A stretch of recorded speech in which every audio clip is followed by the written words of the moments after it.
ஒரு கதை சொல்லும்போது இதை மாற்றிக்கலாம் அதை மாற்றிக்கலாம் இப்படி வச்சுக்கலாம் அப்படின்னு ஒரு கரெக்ஷன் வரும். அப்படி எதுவுமே இல்லை. எங்கெங்கே முக்கியமான வார்த்தைகள் ஸ்ரீலங்கன் தமிழ் இருக்குமோ அதை அதுக்குள்ளே போட்டு எல்லாருமே பார்க்கும்போது இது புரியணும். ரீரிலீஸ் இப்போ ஆரம்பிச்சிருக்குன்னு சொல்லுவீங்க. இத்தனை வருஷம் இத்தனை ஆண்டுகள் பண்ணுற அப்போ வந்து ஃபீட்பேக்கோட இப்போ இத்தனை ஆண்டுகளுக்கு அப்புறம் ஒரு நான் பார்த்து சொல்லுவாங்க பார்த்தீங்களா, அதெல்லாம் எனக்கு வந்து ரொம்ப புதுசாக இருந்தது.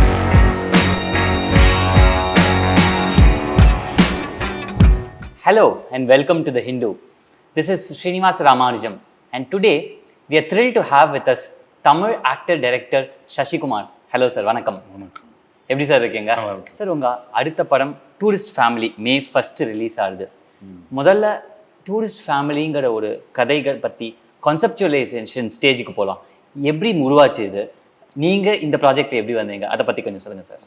இந்த ப்ராஜெக்ட்லாம் நான் தான் வந்தேன் ஃபஸ்ட்டு. அவங்க ப்ரொடியூசர் யுவராஜும் டைரக்டர் அபிஷனும் ரெண்டு பேரும் வந்து அந்த கதை எனக்கு சொன்னாங்க. ரைட் பண்ணும்போதே எனக்கு பிடிச்சிருந்தது அந்த கதை. ஏன்னா ஒரு ஃபீல் குட் மூவியாக இருந்தது, ரொம்ப காமெடி, எல்லாமே ஒரு கலகலப்பாக இருந்தது. ஒரு கதை, ஒரு ஃபேமிலியை சுற்றி நடக்கிற ஒரு கதையாக இருந்தது. கேட்கும்போது எனக்கு ரொம்ப பிடிச்சிருந்தது. எங்கேயுமே வந்து ஒரு கதை சொல்லும்போது இதை மாற்றிக்கலாம் அதை மாற்றிக்கலாம் இப்படி வச்சுக்கலாம் அப்படின்னு ஒரு கரெக்ஷன் வரும். அப்படி எதுவுமே இல்லை, பக்காவாக இருந்தது கதை. எனக்கே ரொம்ப நாள் இப்படி கேட்டே ரொம்ப வருஷம் ஆச்சு. இப்படி ஒரு கதை ஃபுல் பேக்டாக ஃபஸ்ட்லேருந்து கடைசி வரைக்கும் எந்த கரெக்ஷனும் இல்லாமல் ஒரு கதை கேட்குறோம் அப்படின்ற இது டைரக்டர் சொன்ன விதம் அது ரொம்ப அற்புதமாக இருந்தது. அவர் நடித்து காமிச்ச விதம் அது அப்படியே நம்ம பண்ணணும் அப்படின்னு தோணுச்சு. ஸோ ரொம்ப நாள் ஆச்சு இப்படி ஒரு கதை நம்ம படங்களாகவும் பார்த்து இப்படின்னு வந்து ரொம்ப நாள் ஆச்சு. ஒரு ஃபேமிலி ஓரியன்டாக ஒரு காமெடியாக அப்படி வரணும் அப்படின்னும்போது அது உடனே பண்ணணும்னு எனக்கு தோணுச்சு. அதுதான் பண்ணேன் இந்த படம். ட்ரெய்லர் பார்த்தா ரெண்டு ஹைலைட்டாக நான் பார்க்குறேன் சார். ஒன்று அஃப்கோர்ஸ் அந்த காமெடி நல்லா ஒர்க் அவுட் ஆச்சு. அந்த சின்ன பையன் அந்த செருப்பு போட்டுன்னு போகிறது ஒரு லாஃப் ரயட்னு சொல்லலாம், அது ஒன்று. அடுத்தது அந்த ஸ்ரீலங்கன் தமிழ், நீங்கள் பேசுகிற ஸ்ரீலங்கன் தமிழ், நம்ம தமிழில் நீங்கள் பார்த்தீங்கன்னா மதுரை தமிழ் அஃப்கோர்ஸ் உங்களுக்கு ரொம்ப பரிச்சயமான ஒரு விஷயம். கொங்கு தமிழ் இருக்குது, இங்கே சென்னை தமிழுக்கும் அது ஒவ்வொருக்கும் ஒவ்வொரு ஆஸ்பெக்ட் அழகு இருக்குது. பட் இந்த ஸ்ரீலங்கன் தமிழுக்கு ஒரு தனி அழகு இருக்குல்ல சார்? ஆமாம், ரொம்ப ரொம்ப அழகான தமிழ். அது சுத்தமான தமிழ், தூய தமிழ்னு சொல்லுவோம் நாங்கள். சுத்தம் கூட அது கூட அது தூய தமிழ் அப்படின்னு தான் கரெக்டான ஒரு விஷயம். தூய தமிழில் எங்கேயுமே ஒரு இது இல்லாமல் அவங்க பேசுகிற அந்த ஸ்லாங் எல்லாமே, நம்ம சொல்கிற சில விஷயங்கள்லாம் வந்து ஆங்கிலம் கலந்து நம்ம சொல்ல ஆரம்பிச்சிட்டோம். அவங்க அப்படியே அந்த தமிழில் ஃபாலோ பண்ணிகிட்ருக்காங்க. அது ரொம்ப புதுசாக இருந்தது. நம்ம மதுரை தமிழே பார்த்து பழகின எல்லாருக்கும் இது வந்து ஸ்ரீலங்கன் தமிழ்னும் போது ஒரு ஆச்சரியம் இருந்தது. ஸ்ரீலங்கன் தமிழ் அப்படின்னு மதுரை தமிழ் தான் கேட்டோம். நானே அதுதான் பேசுகிறேன், எனக்கும் அது புதுசாக இருந்தது. ஸோ அப்போ அது வந்து கரெக்டாக இருந்தது. அப்புறம் நாங்கள் டப்பிங்கில் அவங்க ஸ்ரீலங்கா ஒரு அம்மா இருக்காங்க, அவங்க தான் வந்து கரெக்ஷன் பண்ணாங்க எப்படி பேசணும் என்ன. அப்போ நாங்கள் பேசும்போது ரொம்ப ஸ்ரீலங்கன் தமிழாகவும் ஆயிடுச்சு, பக்காவாக ஆனவொன்னே. அதில் அது வேணாம், அப்போ எல்லாருக்கும் இங்கே புரியணும் ஒன்று அப்படின்றதுனால எங்கெங்கே முக்கியமான வார்த்தைகள் ஸ்ரீலங்கன் தமிழ் இருக்குமோ அதை அதுக்குள்ளே போட்டு எல்லாருக்குமே இது பண்ணுற, எல்லாருமே பார்க்கும்போது இது புரியணுன்றது எல்லா விஷயமும் இருக்கும். அதை பேலன்ஸ் பண்ணி ஒன்று கொண்டு வந்து பண்ணோம். அதுதான் அதில் பண்ணியிருக்கோம். படம் அந்த நீங்கள் ட்ரெய்லர் சொல்லும் போதே இன்னொன்று என்னென்னா, அதுலேயே எல்லாரோட கேரக்டர்ஸும் அந்த டீசர்லேயே இருந்தது. யாராவது அப்போ சிம்ரன் மேடம்னா அவங்களோட கேரக்டர் என்ன, மூத்த பையனோட கேரக்டர் என்ன, அவன் ஒரு லவ்வில் இருக்கான் அப்படின்ற ஒரு விஷயம். நான் எப்படி சிலோவை விட்டுட்டு வருவேன், நாட்டில் எவ்வளோ பெரிய பிரச்சனை இருக்குது, சிலோவை காதல் எப்படி விட்டுறணும், பையனுக்கு செருப்பு பிரச்சனை, ஒவ்வொருத்தவங்களுக்கு ஒன்று ஒன்று. ஆனால் என்னுடைய இது வந்து இவங்கெல்லாம் இழுத்துட்டு போகிறதான் பெருசாக இருக்கும். அதுதான் கதையோட ஒரு தீமாக இருக்கும். அதை என்டர்டெயின்மெண்ட்டாக அதில் சொல்லியிருக்காங்க. போஸ்டரில் ஒரு 4 பேரும் சந்தோஷமாக இருக்கிறது பார்க்குறதுக்கே ஒரு சந்தோஷமாக இருக்குது. ஏன்னா இப்போ கடைசி ஒரு 2-3 வருஷமாக தமிழ் சினிமாவை நீங்கள் பார்த்தீங்கன்னா அஃப்கோர்ஸ் கன்னு, கத்தி, அருவாள், அது ஒரு பக்கமாக இருந்தாலும் லவ், ஆக்ஷன், ரொமான்ஸ் அது ஒரு பக்கம் இருக்கிற மாதிரி இந்த மாதிரி ஒரு படம், ஒரு போஸ்டர் பார்க்குறதுக்கே ஒரு குட் சேஞ்சாக இருக்குது. இப்போ நம்ம 2025 எடுத்துட்டாலே மணிகண்டன் சாரோட குடும்பஸ்தன் படம் வந்தது, இப்போ நம்ம படம் டூரிஸ்ட் ஃபேமிலி வரப்போகுது. சித்தார்த்தும் சரத்குமாரும் 3 BHKன்னு ஒரு படம் எடுக்கிறாங்க, அதுலேயும் இந்த மாதிரி ஒரு களம் இருக்குது. இந்த ஃபேமிலி என்டர்டெய்னர்ஸோட சாம் பற்றி எனக்கு கொஞ்சம் சொல்ல முடியுமா சார்? அது என்னென்னா அந்த குடும்பங்களோட பார்க்குறது இருக்கு பார்த்தீங்களா, அது வந்து அவன் குடும்பம் தான் கடைசி. ஃபஸ்ட்டு ஒரு ஒரு 2 வாரம் அப்படி ரசிகர்கள் ஓடிச்சுன்னா, அதுக்கப்புறம் பார்த்தீங்கன்னா ஃபேமிலி தான் வரும். ஃபேமிலின்னும்போது எப்படி வருவாங்கன்னா, 1 டிக்கெட் 2 டிக்கெட்லாம் வராது. ஒரு 10 பேர் தான் வர முடியும். ம். ஃப்ரெண்ட்ஸ்னா ஒரு 5 பேர் அப்படி தான் வர முடியும். ஃபேமிலின்னும்போது அந்த ஹோல் குடும்பமே வரும். அப்போ குடும்பம் தான் வரும்போது வரணும். இந்த சினிமா வந்து எப்படி யார் கையில இருந்துச்சுன்னா, குடும்பத்தோட கதைகள் தான் இருந்துச்சு. பெண்கள்ட்டயும் குடும்பம் இதுதான் சினிமா. அவங்க அவங்க அவங்களுக்கு பிடிச்சிருந்தா படம் வந்து பெரிய சக்ஸஸ், சூப்பர் ஹிட். ம். ஒரு குடும்பத்துக்கோ, ஒரு குழந்தைக்கோ பிடிச்சிருந்ததுன்னா, குழந்தைங்கலேருந்து பெரியவங்க வரைக்கும் அதை பிடிச்சிருந்தா, அது வந்து பெரிய ஹிட்டு. அவங்க தான் அடுத்து ஒரு 3 நாளைக்கு அப்புறம் அவங்க தான் ஹோல்ட் பண்ணி ஓட வைப்பாங்க. இப்போ வரைக்கும் அவங்க கையில தான் இருக்குது. அப்போ ரொம்ப நாளைக்கு அப்புறம் நீங்களே சொன்னீங்க, இவ்வளோ இத்தனை படங்கள் இப்படியே பார்த்து பழக்கப்படும் புதுசா வேற ஒண்ணு குடுக்கும்போது, பழசு தான். ம். ஏற்கனவே வந்ததுதான். அத நம்ம மறந்துட்டோம். அந்த மறந்த விஷயத்த திருப்பி ஞாபகப்படுத்தும்போது, அது ரொம்ப நாள் ஆச்சே! அப்படின்ற ஒரு நினைவுகள் தான். ம். ஸோ இந்த மாரி படங்கள் ஓடும்போது உங்களுக்கு என்னன்னா, அதிகமா அடுத்தும் இந்த மாரி படங்கள் நெறையா வரும். ம். அப்ப கண்டிப்பா. எல்லா ஜர்னர் ஆஃப் படமும் வேணும். ஒரு ஒன்லி குடும்ப படம் மட்டும் இல்ல. அதுவும் இதாயிடும். அப்ப எல்லா கைண்ட் ஆஃப் ஆக்ஷனும் இருக்கணும். ஒரு ஒரு படம் சினிமான்னா அதான். எல்லா ம். என்டர்டெயின்மென்ட் ஆல் என்டர்டெயின்மென்ட் அப்படின்றது. அதுல இருக்கிற ஒரு விஷயமா தான் நான் பார்க்குறேன். குடும்பத்த பத்தி பேசியிருந்தோம். கொஞ்சம் ஃப்ளாஷ்பேக் போலாம் உங்க குடும்பத்துக்கு. ம். மதுரையிலேருந்து வந்த சசிகுமார் கொஞ்சம் வசதி நெறையா இருக்கிற ஃபேமிலிலேருந்து வந்தவர் தான். யூசுவலா நம்ம தமிழ் சினிமால இருக்கிற ஸ்ட்ரகிளர்ஸ்ன்னு நீங்க பார்த்தீங்கன்னா, நெறைய பேர் நம்ப ரொட்டீனா சொல்ற விஷயங்கள் என்னன்னா, அதுல இருக்கிற ஸ்ட்ரகிள்ஸு, அதுல இருக்கிற நெறையா சக்சஸ் வரதுக்கு நெறைய படிகள் இருக்குன்னு சொல்லுவோம். ம். இப்ப சசிகுமார் சார் ஒரு வசதியான குடும்பம் மதுரையிலேருந்து வராரு. வந்து அசிஸ்டன்ட் டைரக்டரா ஆறாரு. 2, 3 சக்சஸ்ஃபுல் ஸ்டிண்ட். அதுக்கப்புறம் அஃப்கோர்ஸ் சுப்பிரமணியபுரம் எடுக்கிறீங்க அண்ட் ஆல் தட். இப்போ அந்த மாரி ஒரு ஸ்ட்ரகிள நீங்க இப்போ திரும்பி பார்க்கச்சே as a successful actor now டைரக்டராவும் சக்சஸ் காமிச்சிட்டீங்க. இப்ப அந்த காலகட்டத்த நீங்க பின்தொடங்கி பார்க்கச்சே நீங்க எப்படி சார் அத பார்க்குறீங்க? அதாவது என்னன்னா, சினிமா பொறுத்தவரைக்கும் எப்படின்னா, அ நான் அடிக்கடி சொல்ற ஒரு விஷயம் தான். அ நல்லா அதாவது ரொம்ப வசதியானது இதெல்லாம் பார்க்காது. படிச்சவங்க, வசதியானவங்க வந்தா எல்லாருக்குமே கஷ்டப்பட்டு தான் ம். இஷ்டப்பட்டு தான் நம்ம வர்றோம். அதெல்லாம் பார்க்காது. நம்மளுடைய முயற்சியும், நம்மளுடைய உழைப்பும், அதுக்கான என்ன டெடிகேட் பண்ணி நம்ம வர்றோமோ, எவ்வளோ அத அத புடிச்சு, அதுக்கான விஷயங்கள நம்ம அது அது மேலேயே கான்சன்ட்ரேட் பண்ணி நம்ம வர்றது தான் நம்மள இவ்வளோ தூரம் கொண்டு வரும். நான் இப்படி இருந்தேன், இப்படி வாழ்ந்தேன், அதெல்லாம் சொல்லவே முடியாது. ம். நான் எனக்கு வந்து அதான் சொல்லுவேன். எனக்கு எங்க வீட்ல வந்து எனக்கு டீ வாங்கி குடுக்க 10 பேர் இருக்கலாம், ம். 5 பேர் இருக்கலாம். ம். எத்தனை பேர் வேணா வாங்கிட்டு வரலாம். ஆனா நான் இங்க வந்துட்டா, நான் அந்த 10 பேருக்கு நான் டீ வாங்கி தரணும். ம். அப்பதான் நான் வேலை கத்துக்க முடியும். ம். குருகுலமா தான். ம். இது வந்து வேலை கத்துக்கிறதா நம்ம வந்திருக்கோம். ஆமா. இங்க வந்துட்டு நான் இப்படி தான் இருப்பேன் அப்படின்னோம்னா நம்ம அ முடி அது அது வந்து கத்துக்க முடியாது. அது நம்ம அ தப்பா தான் அப்ப போவோம். அப்ப அதெல்லாம் நம்ம மறந்துடுவோம். இங்க வரும்போது நம்ம ஒரு ஒரு சாதாரண ஆள் தான், சாதாரண மக்கள் தான் அப்படின்ற சாதாரண ஒரு மனிதன். எல்லாரும் கஷ்டப்படுறது தான் எல்லாருமே பண்ணுவோம். அந்த கஷ்டத்த நம்ம சொல்லணும்னு அவசியம் இல்ல. ம். நாங்க கஷ்டப்பட்டோம், இப்படி பண்ணோம் அப்படின்ற சொல்லணும்னு அவசியம் இல்ல. பட் நமக்கான வேலைய நமக்காக தான் நம்ம கஷ்டப்படுறோம். வேற யாருக்கோ நான் உங்களுக்காக கஷ்டப்படல. அவருக்கா பக்கத்துல இருக்கிறவங்களுக்கெல்லாம் கஷ்டம். எனக்கு தானே நான் பண்றேன். ம். நான் நிக்கணும், நான் வரணும் அப்படின்ற ஒரு விஷயம் தான். அப்ப இது இத்தனை இவ்வளோ படிச்சிருக்கோம், இவ்வளோ இதெல்லாம் சினிமா கேட்கல. நீ எவ்வளோ படிச்சிருக்க, நீ என்ன உழைக்கிற, என்ன அதுக்காக டெடிகேட் பண்ற, எப்படி நிக்கிறன்றது தான் அது பார்க்கும். ஸோ ம். அப்படிதான் நான் பார்க்குறேன். அப்படிதான் நான் வந்தேன்னு. அது உங்களுக்கு சரி சார். இப்போ ஒரு விடுமுறை இருக்கட்டும். இப்போ நீங்க அசிஸ்டன்ட் டைரக்டரா இருந்திருக்கீங்க. ம். அப்போ ஒரு விடுமுறை கிடைக்கிறது. அப்போ நீங்க திருப்பி ஊருக்கு போறீங்க. அப்போ உங்க குடும்பத்துல உங்க அப்பா, அம்மா, உங்க குடும்பத்தெல்லாம் பார்க்கச்சே, அவங்க சில டைம் "சசி ஏன்டா இவ்வளோ கஷ்டப்படுற?" அப்படின்னு கேட்குற ஒரு இயல்பான அது ஒரு விஷயம். நான் இன்ஃபேக்ட் அதை எப்படி பார்க்குறேன்னா, கண்டு கொண்டேன் படத்துல அஜித் சார் ஒரு இடத்துல லைட் ஆமா. குடிச்சிட்டு இருப்பாரு. அந்த மாதிரிலாம் எனக்கே நடந்திருக்கு. அது பார்க்கும்போது நான் ஃபீல் பண்ணியிருக்கேன். பார்த்துட்டு இதெல்லாம் தேவையா அப்படின்ட்டு போவாங்க. அதே மாதிரி எங்க சித்தப்பா வந்து பார்த்தாரு. ஆ. பார்த்துட்டு போய் வீட்லலாம் சொல்லிட்டாரு. இந்த மாதிரி கிளாப் அடிச்சுட்டு, நம்ம அதே மாதிரி எனக்கும் நடந்தது. அது தேவையான பார்த்துட்டு எனக்கு ரத்த கண்ணீரே வருது. இவன் இப்படி ஏன் கஷ்டப்படுறான்? இங்கே வந்து இவ்வளோ இருக்குல்ல, இவ்வளோ இதை பார்க்க வேண்டியதால, எதுக்கு போகிறான்? அப்படின்ற அந்த விஷயம்லாம் எனக்கு நடந்திருக்கு. ம். ஏது இன்சிடென்ட் நான் அதை பார்க்கும்போதெல்லாம் எனக்கு கனெக்ட் பண்ணிக்குவேன் நான். ஆ. சில விஷயங்கள் படம் பார்க்கும்போது நமக்கு கனெக்ட் ஆகும். ம். அந்த இதில் பிடிச்சிக்கிட்டு நிற்கும்போது, ஆமா.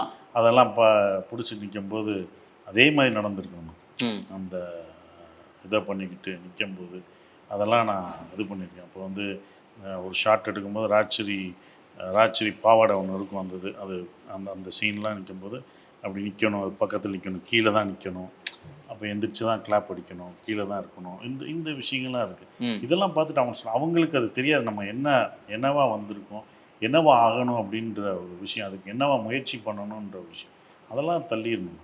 அதெல்லாம் வைக்கவே கூடாது. அதுக்கு தான் வீட்டில் வருத்தப்பட்டாங்க. வீட்டில் அம்மா அப்பா கேட்டது ஏன் இவ்வளோ கஷ்டப்படுற, இங்கே இங்கே இருக்கலாமா, நல்லா இருக்கலாம். அவங்க எல்லாருமே எல்லா பேரண்ட்ஸும் நினைக்கிற ஒரு விஷயம் தான், பையன் நல்லா இருக்கணுன்றது தான். சினிமானா ரொம்ப இது அப்படின்ற ஒரு விஷயம் அப்படின்ற ஒரு இது வந்துருச்சு அவங்களுக்கு, ரொம்ப கஷ்டம். அதனால தான் அவங்க அப்படி நினச்சாங்க. பட் அதை மீறி தான் நம்ம அதெல்லாம் இது கிடையாது நம்ம அப்படின்னு வந்தாலும் வர்றோம். அதுதான் பட் உங்களுக்கு எப்பயா தோணியிருக்கா சார், சார் இது இவ்வளோ பண்ணுறோமே, இது எதுக்கு பண்ணுறோம், நம்ம திருப்பியும் வீட்டில் போயிட்டு நம்ம வாட்டுக்கு டீ வாங்கி அந்த மாதிரி தோணியிருக்கா? இப்போ அது தோணவே இல்லை. டீ வாங்கி கொடுக்கும்போதும் தோணலை. அது நம்ம இஷ்டப்பட்டு தான் கஷ்டப்படுறோம். என்னுடைய இஷ்டம், எனக்கு இது தேவை, இதுக்காக நான் பண்ண வேண்டிய விஷயங்கள் இப்படி தான் வரணும். சார் வந்து நான் ஒரு முதலாளி ஆகணும், ஒரு டைரக்டர் ஆகணும், ஒரு முதலாளி ஆகணும், எல்லாம் ஆனாலும் எனக்கு கீழே கூட்டுறது தெரிஞ்சுக்கணும், நான் கூட்டியிருக்கணும். நான் இந்த ரூமை கூட்டினா தான் எங்கெங்கே குப்பை தங்குன்னு எனக்கு தெரியும். அப்போ நான் அடுத்தவங்களை வேலை வாங்கும்போது எனக்கு தெரியும், இந்த இடத்துல இங்கே குப்பை அதை பார்க்காமலே எனக்கு தெரியும். ஸோ அதுதான் ஒரு விஷயம். நான் கூட்ட கற்றுக்கிட்டா தான் அடுத்தவங்களுக்கு நான் இது பண்ண முடியும். ஸோ எனக்கு அது தெரிஞ்சிருக்கணும். அது நம்ம பிடிச்சி தான் நம்ம பண்ணுறோம். அது இது எல்லாத்துக்கும் நடக்கிற ஒரு விஷயம் தான். நான் சொல்கிறது இல்லை, அவ்வளோதான் விஷயம். புரியுது சார். பிடிச்சி பண்ணது சினிமாங்கிறது கரெக்டாக இருக்கலாம். பட் சினிமாவில் எது சார் உங்களை, அதாவது வடிவேல் சொல்கிற மாதிரி எது உங்களை ஹெவியாக லைக் பண்ண வச்சுது சார்? எனக்கு சின்ன வயசுலேயே அது பிடிச்சிருச்சு சார். 7th படிக்கும்போதே நான் டைரக்டர் ஆகணும்னு நினச்சேன். 7th கொடைக்கானலில் செயின்ட் பீட்டர் ஸ்கூலில் படிக்கும்போது அப்போ ஜேம்ஸ் விஸ்வநாதன் மியூசிக் டைரக்டராக எங்களுக்கு இருந்தார். அப்போவே எனக்கு பிடிச்சிருந்தது. 7th 8th படிக்கும்போது பண்ணணும்னு நினச்சேன். ஏன்னா நான் அப்போ பிளேயெல்லாம் பார்க்கும்போது எங்கள் ஸ்கூலில் நாடகம் போகிறோம்லாம் எங்கள் டீச்சர்ஸ் தான், அவங்க தான் டைரக்ட் பண்ணுவாங்க. அது டைரக்டர் அதான் டைரக்ஷன் எனக்கு தெரியாது. அவங்க பின்னாடி இருந்து அவங்க ஒரு டென்ஷனில் இருப்பாங்க, ஒரு பரபரப்பில் எப்படி பண்ணணும் அப்படி பண்ணணும் சொல்லி கொடுக்கும்போது, நான் நடிக்க போகும்போதும் அவங்களும் சொல்லி கொடுக்குறது, அவங்க இந்த இந்த டைலாக் விட்டுறக்கூடாது, இங்கே ஒரு இந்த பொசிஷன், அதுக்கான வேலைகள் ஒன்று பார்க்கும்போது எனக்கு நடிக்கிறத விட அந்த பிஹைண்ட் த ஸ்க்ரீன் எனக்கு ரொம்ப பிடிச்சிருந்த ஒரு விஷயமா இருந்தது. அப்புறம் யார் டைரக்டர், எங்கள் ஸ்கூலில் படம் போடுவாங்க சாட்டர்டே சண்டே, அந்த படம் பார்க்கும்போது எனக்கு பிடிக்கும். இது தமிழ் படம் இங்கிலீஷ் படம்லாம் பார்க்கும்போது பிடிக்கும். அதோட நான் டைரக்டர் யார், அவரோட பொசிஷன் என்னன்னு நோட் பண்ண ஆரம்பிச்சேன். அப்புறம் அங்கேயே படிக்கும்போதே பாலுமகேந்திரா சார் இவங்கெல்லாம் பெரிய டைரக்டர்ஸ்ன்னு எனக்கு சொன்னாங்க. கசின் சொன்னார், இவங்கெல்லாம் பெரிய டைரக்டர்ஸ், இவங்க படங்க பாருங்கன்னாங்க. ஜேம்ஸ் சார் சொன்னார், சத்யஜித்ரே படம் பாரு, பாலுமகேந்திரா சார் படம் பாரு, பாலச்சந்தர் சார் படம் பாரு, இப்படி பெரிய டைரக்டர்ஸ்லாம் சொல்லும்போது பாலுமகேந்திரா சார் இன்டர்வியூ எனக்கு கொஞ்சம் அதுவும் எனக்கு இருந்தது. அவர் ஒரு இன்டர்வியூவில் சொல்லியிருப்பார், டைரக்டர்ன்றது யார் அப்படின்னும்போது, மழை வரணும்னா டைரக்டர்னால தான் வர வைக்க முடியும். அந்த இன்டர்வியூ எனக்கு சின்ன வயசில் ரொம்ப இன்ஸ்பயரான ஒன்றா இருந்தது. ஆமாம்ல அப்படின்மா. ஏன்னா டைரக்டர் நினச்சா தான் ஹீஸ் அ கிரியேட்டர், அவர் ஒரு கடவுள் மாதிரி தான். அவன் நினச்சாதான் மழை வரும் அப்படின்னா வரும், ரெயின் அப்படின்னா ரெயின் வரும், இடி தண்டர் அப்படின்னா லைட்னிங், எல்லாமே டைரக்டர் சொன்னால் தான் நடிப்பாங்க, எல்லாமே டைரக்டர் தான், அவர் தான் அதை இயக்குபவர் அப்படின்னும்போது அந்த இயக்குனர் மேலே எனக்கு சின்ன வயசில் ஒரு லவ், காதல், லவ் எல்லாமே வந்தது. ஸோ அப்படி தான் நான் டைரக்டர் ஆகணும் அப்படின்னு அதுக்கு என்ன முயற்சி பண்ணலாம் எனக்கு தெரியாது. அப்போ இருந்து டைரக்டர் ஆகணும் ஸ்கூலில் நான் முடிவெடுத்த ஒரு விஷயம். அது பண்ணி தான் நம்மளுக்கு 2008 சுப்பிரமணியபுரம்னு ஒரு படம் வந்தது. தமிழ் சினிமாவை புரட்டி போட நிறைய பேர் சொல்லுவாங்க. பட் நிஜமாவே தமிழ் சினிமாவை புரட்டி போட்ட ஒரு படம் சுப்பிரமணியபுரம்னு நிறைய பேர் சொல்கிறாங்க. அது நல்ல டாக்குமெண்டட் ஃபேக்ட். அதுக்கு நிறைய ஃபீட்பேக் உங்களுக்கு வந்திருக்கும் அந்த டைமில், நல்லா இருக்குப்பான்னு. அந்த ஃபீட்பேக்கில் உங்களுக்கு ரொம்ப ஸ்பெஷலாக இன்றைக்கும் யோசிக்கிற ஃபீட்பேக் எது சார்? நிறையா இப்போ வரைக்கும் வருது ஃபீட்பேக். இப்போ கூட எல்லாருமே அதை சொல்கிறாங்க. இத்தனை வருஷம், இத்தனை ஆண்டுகள் பண்ணுற அப்போ ஃபீட்பேக்கை விட இப்போ இத்தனை ஆண்டுகளுக்கு அப்புறம் ஒன்றை பார்த்து சொல்லுவாங்க பார்த்தீங்களா, அதெல்லாம் எனக்கு ரொம்ப புதுசாக இருந்தது. நான் கோயில்பட்டியில் ஒரு ஷூட்டிங்கில் போயிருந்தேன். அங்கே ஒரு டாக்டர், ஒரு ஹாஸ்பிட்டலில் தான் டாக்டர் சொன்னார், நீங்கள் கரெக்டாக உங்களோட படம் எனக்கு சுப்பிரமணியம் ரொம்ப பிடிக்கும், அதில் நீங்கள் வச்சுருந்தீங்க உருண்டையாக ஒரு இது ரூலர் யூஸ் பண்ணீங்க, ஸ்கேலுக்கும் ரூலருக்கும் டிஃப்ரென்ஸ் இருக்குது, நீங்கள் அந்த காலத்தில் ரூலரில் தான் யூஸ் பண்ணுவோம், அது கோடு போடுவார், அது ரூலர் அப்படின்னாரு. அப்போ அதை யாருமே கவனிக்கல. ஆனால் அதை பற்றி நான் யோசிக்கல. இது ரூலர் அப்படின்னு நான் சொல்லியும் கொடுக்கலாங்க. அந்த இடத்துல அது 80ஸ்ன்னு வச்சு நீங்கள் கரெக்டாக அதை பார்த்து வச்சிங்க. ஓ, அதை நோட் பண்ணி அதை 2 இதுக்கு ஸோ என்னைக்கோ 16 வருஷத்துக்கு அப்புறம் அதை நோட் பண்ணி ஒருத்தர் சொல்லியிருக்காரு பாருங்க. அதுக்கப்புறம் அஃப்கோர்ஸ் ஈசன் பண்ணீங்க 2-3 படங்கள். அதுக்கப்புறம் அஃப்கோர்ஸ் நடிகராக உங்களோட ட்ரெஜெக்டரி நிறைய பேருக்கு தெரியும். அண்ட் அதுக்கப்புறம் என்னென்னலாம் பண்ணியிருக்கீங்க அப்படின்னு இப்போ தான் சொன்னீங்க. ஒரு பரபரப்பு இருந்தது ஸ்கூல் நாடகம் பார்க்கும்போது, டைரக்டர் தான் கடவுள் அப்படின்னு. இப்போ இந்த டைரக்ஷனோட பரபரப்பை கொஞ்சம் மிஸ் பண்ணுறீங்களா? இப்போ ரொம்பவே மிஸ் பண்ணுறேன். கொஞ்சமெல்லாம் இல்லை, ரொம்பவே மிஸ் பண்ணுறேன். எனக்கு பிடிச்சது அதுதாங்க. எனக்கு நடிக்கிறது பிடிக்கும். பட் அதை விட எனக்கு வந்து பிடிச்ச ஏன்னா என்ன என்ன நடிகனை அறிமுகப்படுத்த அந்த சசிகுமார்ன்ற டைரக்டர் தான். அந்த இது எனக்கு பிடிச்சது. அது என்னுடைய கனவு, சின்ன வயசான ஒரு கனவு. அதை என்றும் மாறாது. இப்போ எடுக்கலாட்டி எப்போயாவது எடுப்பேன் அப்படின்ற ஒரு விஷயம்தான். ஸோ அதுக்கு தயாராகிட்டு தான் இருக்கேன். கண்டிப்பாக நான் பண்ணுவேன். அது ஸ்கிரிப்ட் தயாராக இருக்கா? ரெடியாக இருக்குது. அதை பண்ணிகிட்ருக்கேன். நான் ஏற்கனவே ஒரு ஸ்கிரிப்ட் பண்ணேன். அது அப்போ அந்த காலகட்டத்தில் ஒரு ஹிஸ்டாரிக்கல் பண்ணனால அது ரொம்ப பட்ஜெட் ஜாஸ்தியாக இருந்தனால அப்போ பண்ண முடியலை. ஸோ ஒவ்வொரு தடவையும் ரொம்ப பெருசாக திங்க் பண்ணுறனால அது வந்து அப்படியே இதாகிடுது. ஸோ கம்மியாக ஒரு இது பண்ணுவோம் அப்படின்னு சொல்லி இப்போ ஆரம்பிப்போம். அப்படின்னு நடிகராக அஃப்கோர்ஸ் நிறையா சக்ஸஸ் வந்திருக்கு சசிகுமார் சாருக்கு. இப்போ கூட நீங்கள் உங்களோட பாட்டு இல்லை ட்ரெய்லர் எடுத்துக்கோங்களேன், டூரிஸ்ட் ஃபேமிலி ட்ரெய்லர் எடுத்துக்கோங்களேன், யூடியூப்பில் போடுங்க. கீழே கமெண்ட்ஸ் நீங்கள் சும்மா பண்ணிங்கன்னா ஒரு விஷயம் எல்லாரும் உங்களை பற்றி சொல்கிறது என்னென்னா, அவரை நாங்கள் ஸ்டாராக பார்க்கறது இல்லை, எங்கள் குடும்பத்தில் ஒருத்தர் மாதிரி தான் இருக்கார் அவர் பார்க்கறதுக்கு. நடிக்கிறதும் சரி, அவரோட பாடி லாங்குவேஜும் சரி, எங்கள் குடும்பத்தில் ஒருத்தராக இருக்கிறவர் மாதிரி தான் பார்க்குறாங்கன்னு. இந்த ஒரு ஃபீட்பேக்கை நீங்கள் எப்படி எடுத்துக்கிறீங்க சார்? ரொம்ப சந்தோஷமாக தான் எடுத்துக்கிறேன். ஏன்னா அது கிடைக்கிறது ரொம்ப அபூர்வம். ஒரு வீட்டில் நம்ம ஏற்றுக்கிறது வந்து சாதாரண விஷயம் இல்லை. ஒரு வீட்டுக்குள்ளே போய் நம்ம வரவேற்று கூப்பிடுற ஒரு விஷயம், அது வந்து ரொம்ப சந்தோஷமான விஷயம்.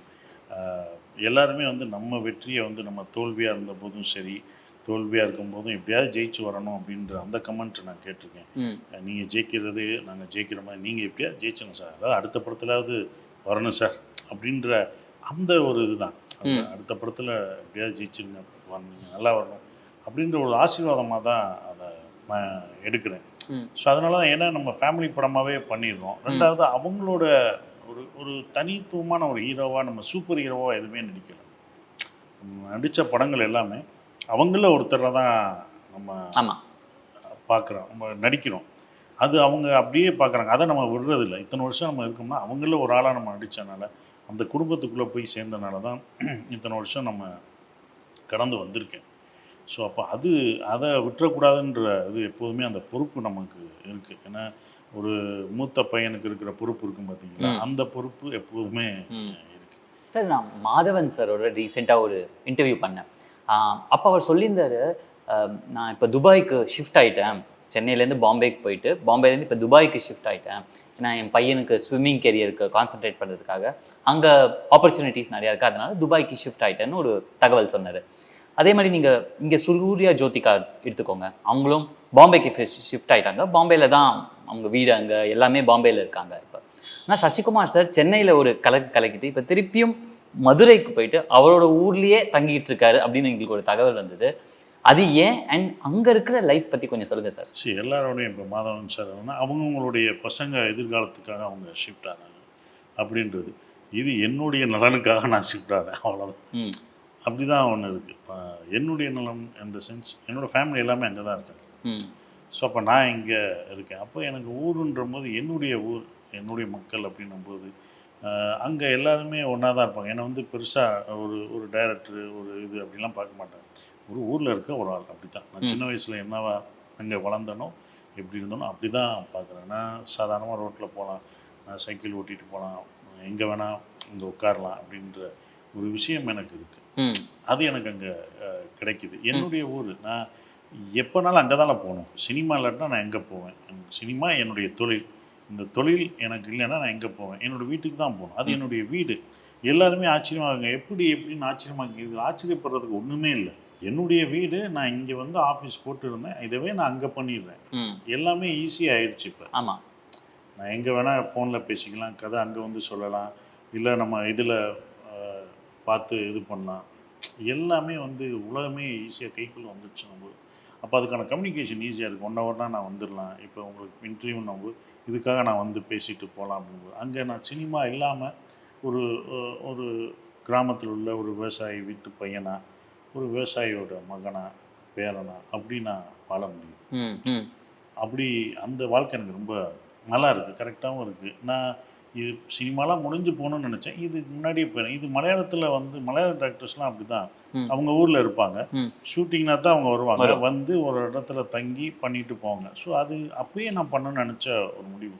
நான் மாஸ்டர்ஸ் பண்ணும்போது இது நல்லா இருக்கே, பிளஸி சாரோன்லாம் பழகும்போது அவர் திருவிழான்ற ஊரில் இருக்கார். அங்கேருந்து தான் வருவார். வந்து ம் ஷூட்டிங் முடிச்சுட்டு அவர் போயிடுவார், ஊருக்கு போயிடுவார். ஊரில் அதே தான், என்ன சட்டா எப்படி இருக்கேன்னு அப்படி தான் இருக்கார் அவர். அந்த லைஃப் நல்லா இருந்தது. இதை ஏன் நம்ம மிஸ் பண்ணோம்? இதை ஏன் நம்ம மிஸ் பண்ணோம்? நம்ம வேலைன்னா வரப்போகிறோம், இல்லாட்டா வீட்டுக்கு இருப்போம். ஸோ அங்கேருந்தே நான் வேலைக்கு வரேன். அப்படி தான் பார்க்குறேன். இதுதான் எனக்கு அவுட்டோர். சார், கிராமத்து வாழ்க்கையை பற்றி நிறைய பேர் நிறையா விஷயங்கள் ரொமான்டிக்காக சொல்லுவாங்க. நம்ம சினிமாவில் பார்த்துருக்கோம் அதெல்லாம். இப்போ சிட்டியில் வளர்கிற பசங்களுக்கு, டேய் நீங்கள் இதெல்லாம் மிஸ் பண்ணுறீங்கடா அப்படின்னு நீங்கள் சொல்லணும்னா எதெல்லாம் சொல்லுவீங்க சார்? நான் நிறைய மிஸ் பண்ணுறேன். இப்போ கிராமமே மாறிடுச்சு, சிட்டியாக மாறிட்டுருக்கு. இப்போ நீங்கள் சொன்னீங்கன்னா எங்கள் ஊரே வந்து சிட்டியாக தான் மாறிட்டுருக்கு. கிராமங்கள் அந்த விவசாயம் எல்லாமே ஃப்ளாட்டாக போட்டு, ம் ஸோ எல்லாம் மாறிக்கிட்டு தான் இருக்குது. மிஸ் பண்ணுறது நாங்கள் ரெண்டுமே பார்த்துட்டோம். கிராமத்தில் இருந்தனால இங்கேயும் பார்த்தாச்சு, இதுவும் பார்த்தாச்சு. மிஸ் பண்ணுறது நம்மளுடைய விளையாட்டு, கேம்ஸ். நமக்கு வந்து வயல்னு ஒரு இடம் இருந்தது, பெரிய கிரவுண்ட் இருந்தது. ம் கிரவுண்ட் இருந்து அங்கே விளாடலாம், என்ன வேணால் விளாட்லாம். நம்ம வந்து கிரிக்கெட் விளாட்லாம், எல்லாமே பட்டம் விடலாம், எல்லா விதமான ஒரு லைஃப் இருந்த சைக்கிளிங் போகலாம். நம்ம வாழ்க்கையே அந்த தான் இருந்துச்சு. நடப்போம், சைக்கிளிங் போவோம் அப்படின்ற அந்த விஷயம். இந்த சாப்பாடு கரெக்டாக நல்ல சாப்பாடு, கலப்படம் இல்லாத சாப்பாடு கிடச்சிது, நல்ல சாப்பாடு இருந்துச்சு. நல்ல ஒரு சின்ன கடை இருந்துச்சு, அதில் மிட்டாய்லாம் இருந்தது, தேன் மிட்டாய் நிறையா இருக்கும். நிறைய இப்போல்லாம் அதெல்லாம் கிடையாது, அதெல்லாம் இருந்தது. நம்ம தேன் மிட்டாய் இருந்தது. அந்த அந்த லைஃபு. பழங்கள் இங்கே கிடைச்சது, நிறைய பழங்கள்லாம் இப்போ கிடைச்சது, ஃப்ரெஷ்ஷாக எல்லாமே கிடைக்கிற ஒரு விஷயம். அந்த விவசாயம், நெல் அடிக்கிறது, மாட்டு வண்டி, மாடு வண்டி, எல்லாமே இருந்தது. ஆடு மாடு எல்லாத்தோடையும் நம்ம வாழ்ந்தோம். ஸோ அந்த இதை வந்து அவங்க மிஸ் பண்ணுறாங்க, ரொம்ப மிஸ் பண்ணுறாங்க. பரபரப்பான வாழ்க்கை இல்லை, ரொம்ப அழகான ஒரு வாழ்க்கை. அந்த பரபரப்பு இல்லாமல் ஒன்று இருந்ததில்ல, ஒரு அமைதி, பொல்யூஷன் இல்லாமல் இருந்தது. இதெல்லாம் கிராமத்தில் வந்து பொல்யூஷன் இல்லை, சவுண்டு இல்லை, இரைச்சல் இல்லை. இப்போலாம் எங்கள் ஊரில் இரைச்சல்ன்றது பார்த்தா அந்த ஸ்பீக்கர் கோயிலுக்கு வைக்கும்போது தான் அந்த இதுதான் வரை தவிர மித்த நேரம் அமைதியாக தான் இருக்கும். கோயில் திருவிழான்னும் போது இவங்க ஜாஸ்தி வைக்கிறாங்களா, அவங்க ஜாஸ்தி வைக்கிறாங்க தான், அதுதான் கோயிலில் அதுதான் ஒரு இதாக இருக்குது தவிர மித்தபடி எல்லாமே ஒரு அமைதியான ஒரு விஷயமாக தான் இருக்கும். ஸோ அது கிராமத்தில் இப்போ உள்ளவங்க மிஸ் பண்ணுறாங்க அப்படின்னு நான் நினைக்கிறேன்.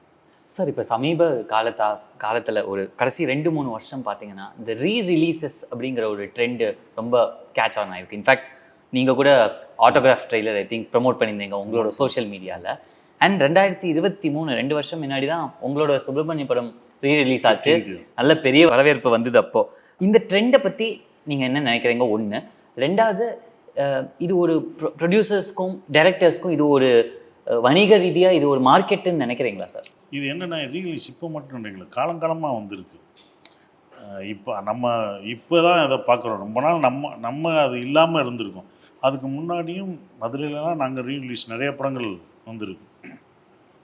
சிவாஜி சார் படம் வந்திருக்கு, எம்ஜிஆர் சார் படம் வந்திருக்கு, ரீலீஸ். அதெல்லாம் ரீலீஸ் தானே, அதெல்லாம் வந்தது. அந்த மாதிரி தான் இப்பயும் வந்திருக்கு. இது இருக்கும், இது காலங்காலமாக சினிமா எவ்வளோ வருஷங்கள் ஆனாலும் ரீரிலீஸுன்ற ஃபார்முலா இருக்கும். எப்போயாவது படங்கள் வராமல் இருக்க நேரத்தில் ஒரு படம் அங்கே ரிலீஸ், ரிமெம்பரன்ஸ் தான். ஏன்னா ஏன் நம்ம இதில் இப்போ வராமல் இருந்ததுன்னா அது வந்து சேட்டலைட் டிவி வந்தனால எல்லாமே டிவியில் பார்த்துடுறோம் அப்படின்றனால தான் நம்ம ரீரிலீஸ் வராமல் இருந்தது. நாங்களும் தேட்டர் வச்சுருந்தோம். எங்கள் தேட்டர்லேயும் வந்து ரீரிலீஸ் நிறைய படம் வந்துருக்கு. சிவலிங்கம் தேட்டர் நிறைய படம் வந்துருக்கு. அப்போ வந்து எல்லாம் ரீரிலீஸ் தான். அப்போ நிறைய படங்கள் நானும் ரீரிலீஸ் படங்கள் பார்த்துருக்கேன், பழைய படங்கள் பார்த்துருக்கோம். இப்போ இந்த வாரம் படங்கள் இல்லாத போது ரீரிலீஸ் வந்திருக்கு. அப்போ இருந்தது. அப்புறம் எப்போ அது அந்த கலாச்சாரம் இருந்துச்சுன்னா நம்ம வந்து சேட்டலைட் டிவி வந்துச்சு பார்த்தீங்களா, அப்போ எல்லாமே பழைய படங்கள் அதில் வந்ததுனால ரீரிலீஸ்க்கான சான்ஸ் கிடைக்குது. அதுதான் உண்மை. இல்லாட்டினா அதுவும் வந்திருக்கும். அப்போ அந்த 10 வருடங்கள் வராத காரணம் வந்து ரீரிலீஸ் பண்ணால் போகுமா போகாதான்ற ஒரு பயம் இருந்தது. இப்போ அது வர்றதுக்கு காரணம், அப்போ அதையும் தாண்டி தேட்டருக்கு வர்றாங்க. தேட்டரில் வந்து வைப் பண்ணணும், தேட்டரில் பார்த்து ரசிக்கணும். நம்ம ஸ்க்ரீனில் இப்போ யாருமே டிவியில் அவ்வளோவா பார்க்க மாட்டோம் படமாக, ஃபுல் படம். ஏன்னா என்ன அதுன்னா நிறைய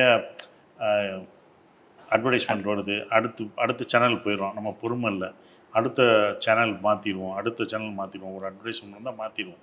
இந்த தாட்டில் நம்ம இருக்கனால நம்ம ஒரு 2 மணி நேரம் உட்காந்து ஒரு படமாக ஃபுல்லாக பார்க்கும்போது அது இதை மிஸ் பண்ணிட்டோன்னு அவங்களுக்கு தெரியும். ஸோ அந்த படம் இப்படி ஒரு படம் வந்திருக்கு, நம்ம மிஸ் பண்ணிட்டோம். நம்ம சின்ன வயசில் இதை பார்க்க, அவங்க சின்ன பையங்களாக இருப்பாங்க, ஒரு டிக்கெட் ஆகிடும். சுப்பிரமணியபுரே நான் ரிலீஸ் பண்ணும்போது நிறைய பேர் சின்ன பசங்களாக தான் இருந்திருக்கேன். அவங்க சொல்லுவேன், என்ன குழந்தையாக இருந்தேன், நானே ஆச்சரியமாக தான் கேட்குறேன். எனக்கு 10 வருஷன்றது கம்மியாக நம்ம நினைக்கலாம், ஆனால் ஒரு டிக்கெட்டாக அவன் சின்ன பையனாக இருந்திருப்பான். கரெக்ட். 7வது 8வது தான் படித்தேன். தேட்டருக்கு போய் அப்படி ஒரு படம் பார்த்துருக்க முடியாது. அவங்க இப்போ பார்த்து ரசித்து சொல்லும்போது எனக்கு அது புதுசாக இருக்குது. ஸோ இந்த ஃபார்முலா நமக்கு இருந்திருக்கு, அந்த பர்டிகுலர் அந்த இதனால நமக்கு ரிலீஸ் ஆகலை, இப்போ அது ரிலீஸ் ஆகுது. சார் கடைசியாக இப்போது ஒரு சிவலிங்கம் தேட்டர்னு சொன்னீங்க, உங்ககிட்ட இருந்த தேட்டரு. அந்த தேட்டரில் இப்போ இல்லை அஃப்கோர்ஸ் அந்த தேட்டர், பட் இருந்ததுன்னா இப்போ சசிகுமார் சார் ஒரு படம் ரிலீஸ் பண்ணலாம், உங்கள் படம் இல்லை பழைய படம் எதாவது நீங்கள் பார்த்து பிடிச்ச படம் ஏதாவது ஒன்று ரிலீஸ் பண்ணலாம்னா என்ன பண்ணுவீங்க, ஏன் பண்ணுவீங்க? எனக்கு பார்க்கணும்னு தோணுச்சுன்னா தில்லுமுள்ளு பார்ப்பேன். அது என்னென்னா ரொம்ப காமெடியான ஒரு படம், ரஜினி சாரோட படம். இப்போ வரைக்கும் நான் ரசித்து பார்க்குற ஒரு படம், என்டர்டெயின்மெண்ட்டாக இருக்கும். காமெடி ஃபஸ்ட்லேருந்து ரஜினி சாரோட காமெடி கண்டிப்பாக அது இருக்கும். ஸோ அது நான் ரசித்து பார்ப்பேன். அப்புறம் இது பார்ப்பேன், நான் ரொம்ப பார்க்கணுன்னு மறுபடியும் தேட்டரில் பார்க்கணுன்னு ஆசைப்பட்டேன், ஆனால் நான் பார்த்துட்டேன், அபூர்வ சகோதரர்கள். அது பார்க்கணும், ரீரிலீஸ் பண்ணி பார்க்கணும் தேட்டரில் ஆடியன்ஸோட. அது நான் இப்போ கமல் சார் கூப்பிட்டு எல்லோரும் வச்சார், அந்த டைம் பார்த்தேன். ஹேராம் பார்க்கணுன்னு ஆசை, அப்போ மிஸ் பண்ணிட்டோம் அப்படின்ற ஒன்று இருக்கும்ல, அப்போ என்ன அப்படின்ற ஒன்று இருக்கும்ல. இப்போ அது டிவியில் பார்க்கும்போது இதெல்லாம் விட்டுட்டோமே, இவ்வளோ சொல்லியிருக்காரே அப்படின்ற ஒரு விஷயம் இருக்கும். சின்ன சின்ன விஷயங்கள்லாம் இப்போ நோட் பண்ணுறோம், அப்போ அது நமக்கு தெரில, அந்த ஹிஸ்ட்ரி நமக்கு தெரில. இப்போ கொஞ்சம் தெரிஞ்சனால இதனால தான் இது வந்திருக்கோ, இதனால தான் இது வந்திருக்கோன்னு தோணும். அதெல்லாம் மிஸ் பண்ணிட்டோமே, அப்போ இதை மறுபடியும் பார்க்கணும். ஏன்னா அப்போ நான் ஹேராம் பார்க்கும்போது நான் அமீரன்னு, அங்கே அழகர்ன்னு இருப்பார், அவர் ரசிகர் மன்ற தலைவர், மதுரை ரசிகர் மன்ற தலைவர். அவங்க ஃபஸ்ட் டே அவங்க கொடுத்தனால நாங்கள் எல்லாமே போனோம். ஒரு 5 மணி 6 மணிக்கு ஆச்சு, 7 மணிக்கு போட்டாங்க அமிர்தம் தேட்டரில் 7 மணிக்கு ஷோ. ஸோ அப்போ நாங்கள் போன அந்த இது ஞாபகம் இருக்குது. அப்போ தூங்காமல் அப்படி போய் பார்த்துட்டு என்ன அப்படின்ற என்ன ஒன்றுமே புரியலை யாருக்குமே புரியலையே அப்படின்னு. ஆனால் அது இவ்வளோ தான், எல்லாருக்குமே இவ்வளோ லேட்டாக புரியுது. ஷார்ட்டு கொண்டு நமக்கு அந்த நைட் எஃபெக்ட்டுக்கும் டே எஃபெக்டாக மாறுற அந்த ஷார்ட்டு, அந்த யானையோட விஷயங்கள், இதெல்லாம் இப்போ தான் நமக்கு புரியுது. இவங்க யார் என்ன இதுன்றது நம்ம இப்போ தான் நான் இன்னமும் என்ன புரியுதுன்னா, நான் இப்போ நான் ஹிஸ்டாரிக்கல் படம் பண்ணுறதுக்கு நம்ம படிப்போம் பார்த்தீங்களா, சில புத்தகங்கள், இதனால அப்படின்னு புத்தகங்கள் படிக்கும்போது, அதுக்குள்ளே நம்ம புத்தகங்கள் நிறையா படிக்கும்போது, இதனால தான் அவர் இது வச்சாரோ, இந்த புத்தகம் அவர் கையில் வச்சுருக்கு, இதை தான் ரெப்ரசன்ட் பண்ணுது, இந்த படம் தடை செய்யப்பட்ட புத்தகம், இது படிக்க முடியாது அப்படின்னு சொல்லுவார். ஒரு சீனில் அதுல் அவர் தான் அதுல் குல்கர்னி சொல்லுவார், இது தடை செய்யும், அது என்ன புத்தகம்ன்றது எங்களுக்கு தெரியல, ஏன்னா சென்சார் நிறையெல்லாம் சென்சார் ஆனது, இது என்ன புத்தகம்னு அப்போ எனக்கு தெரியும். புத்தகத்தை வச்சுட்டு புத்தகத்தை எப்படி தடை செய்ய முடியும், ஒரு புத்தகம் எப்படியப்பா புத்தகம் படிக்க நம்ம ஈஸியாக படித்தோம், இந்த கேள்வி நமக்கு அப்போ எழுந்தது. ஒரு புத்தகம்னால இப்போ இது என்னப்பா தடை செய்கிறாங்க அப்படின்ற ஒரு விஷயம் இருந்தது. அது இப்போ நம்மளுடைய இதுக்காக படிக்கும்போது ஒரு புத்தகம் தடை செய்யப்பட்ட படிக்கிறதுக்கு எப்படி ஆங்கிலேயர்கள் தடை செய்வாங்க, இந்த புத்தகம் அவங்கள தூண்டுது, அதனால் தடை, அந்த புத்தகத்தை படிக்கிறதுக்கு எப்படி மறைச்சி வச்சு படித்தாங்க, இதெல்லாம் நம்ம இப்போ புத்தகம் படிக்கும்போது அது நமக்கு தெரியுது, அப்போ நமக்கு அது தெரில. ஸோ அதெல்லாம் பார்க்கும்போது ஹேராம் மறுபடியும் தேட்டரில் பார்க்கணும், எல்லோரும் பாருங்கப்பா, இதை நம்ம அதெல்லாம் மிஸ் பண்ணோன்னு எல்லாத்தையும் சொல்லி, இதுதான் இதெல்லாம் காரணம்னு சொல்லி அந்த படத்தை பார்க்கணும்னு தோணுச்சு. Super sir. இந்த 3 படங்கள் திருப்பி எப்போவாது ரிலீஸ் ஆச்சு, கண்டிப்பாக தேட்டரோட ஒரு வாட்டி பார்க்கணுன்னு ஆசையாக இருக்குது. டூரிஸ்ட் ஃபேமிலி அஃப்கோர்ஸ் May 1 வருது, அதுக்கும் நிறைய ஆடியன்சஸ் படம் நல்லா வெற்றி பெற வாழ்த்துக்கள். நன்றி சார். தேங்க்யூ.